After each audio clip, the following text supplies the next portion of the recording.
기사는 그 당시에 5년 전 생각해보면 쓰면 무조건 전화가 와요, 삼성한테. 뭐 삼성의 입장이 반영됐든 되지 않았든 어쨌든 항상 전화가 밤에 와서 삼성 기사 쓰면 약간 그게 좀 스트레스였거든요. 전화 받아서 이렇게 대응하는 게. 그때 당시에 에버랜드 전환사채 헐값 발행이 굉장히 중요한 문제라고 생각했지만 그 이후에 거의 10년 동안 재벌의 편법, 불법 승계의 어떤 상징적 사건으로 이게 사회적인 관심사가 될지는 사실상 몰랐죠. 2007년도 10월 말에 그 김영철 변호사의 양심 선언을 통한 삼성 비자금 의혹 사건, 그게 이제 우리 한겨레의 단독 보도 사건이었고, 그걸 통해서 특검을 통해 가지고 이건희 회장과 삼성의 최고 경영자들이 결국 유죄 판결을 받아서 경영에서 동반 퇴진하는 그런 일이 있었고요. 그러니까 삼성이 한겨레의 고언에 대해서 귀를 기울였다면 삼성이 지금과 같은 어떤 위기를 겪지 않았을 텐데 하는 아쉬움이 남는 그런 일들이 여러 번 있었는데, 2015년 5월 말에 발표한 삼성물산과 제일모직의 불공정 합병 그 사건이거든요. 그때 발표를 하기 직전에 삼성이 어떤 후진적 지배 구조의 어떤 개선, 그리고 사회적 책임 이행을 통해서 이건희 시대와는 차별화된 이재용의 뉴 삼성 시대를 좀 열어달라 하는 그런 당부가 담긴 컬럼이었거든요. 근데 그 컬럼이 나온 불과 며칠 이후에 직후에 삼성물산 불공정 합병이 발표됐거든요. 그때 모든 언론이 합병에 찬성하는 상황에서 끈질기게 그 부당성을 보여주는 그 기사를 썼거든요. 삼성이 한겨레의 보도에 진짜 귀를 기울였다면 지금 삼성의 이재용 부회장이 사법심판대에 올라서는 그런 불행한 일이 없었지 않을까 하는 큰 아쉬움이 남는 거죠.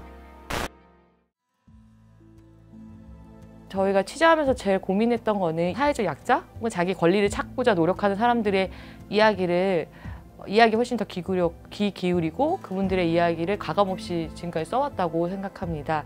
삼성과 싸우는 사람들이라고 하면 이제 대표적으로 반올림 같은 경우는 벌써 한 11년이 넘게 지금 싸워와서 지금 이제 법원에서 드디어 산업재해를 조금씩 인정을 받고 있는 상황이고, 삼성전자 서비스 노조도 2013년에 그 가장 큰 대규모로 노조가 삼성전자 서비스에서 출범을 했고, 이제 이분들이 거의 5년 가까이 긴 싸움을 벌여왔기 때문에 노조로 드디어 삼성에게 인정을 받고 파트너로서 인정을 받고 그 어려웠던 이제 직접 고용까지도 이뤄내게 됐는데요.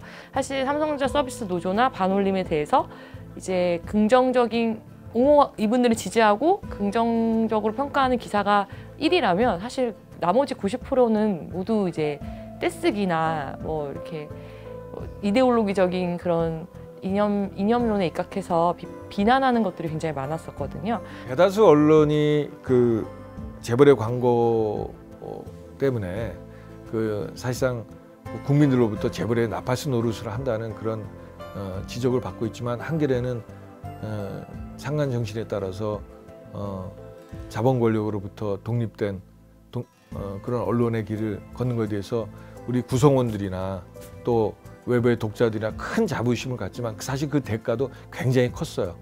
그 대표적인 것이 2007년 그 김영철 변호사의 양심 선언에 이은 그 삼성 비자금 의혹 사건 보도로 인해서 2008년도하고 2009년도 2년간 한겨레가 사실상 삼성 광고를 받지 못했잖아요.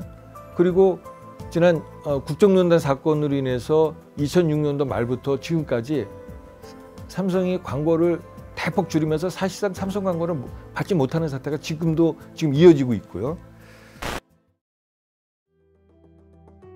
그래서 실제로 그런 기사를 쓴다고 했을 때 이제 저의 노력의 문제이지, 제가 시간을 내서 취재를 하고 시간을 내서 기획을 하고의 문제이지, 예를 들면 회사에서 그런 걸 못 쓰게 한다거나 뭐 위에서 막아서 못 나간 적은 한 번도 없었거든요. 그러니까 한겨레가 재벌이나 삼성의 개혁을 촉구하는 기사를 쓰면 뭐 댓글이나 독자들 같은 경우에 이제 이런 글들이 올라와요. 한국 정치에서 재벌이 없으면 어떻게 버티느냐. 한겨레는 재벌을 부정한 적이 없어요. 다만 재벌이 국민과 사회가 바라는 방향으로 스스로 개혁하기를 바라고 또 그것을 촉구하는 것이지 재벌을 부정한 적은 한겨레는 없다는 거 분명히 말씀드리고 싶고요. 보도하지 않은 것까지 포함해서 거기에 다 남아있는 거예요. 그러니까 한겨레는 한겨레도 그렇고 우리 한겨레에 속해 있는 기자들도 그렇고 그거에 대해서는 숨길 수도 감출 수도 없는 거죠. 그런 게 중요한 것 같아요. 향후 이제 30년이 열어가는 데 있어서도 새롭게 30년이 열어가는 데 있어서도 그런 것들을 우리 한겨레와 기자들은 절대 잊어서는 안 되는 거라고 생각을 해요.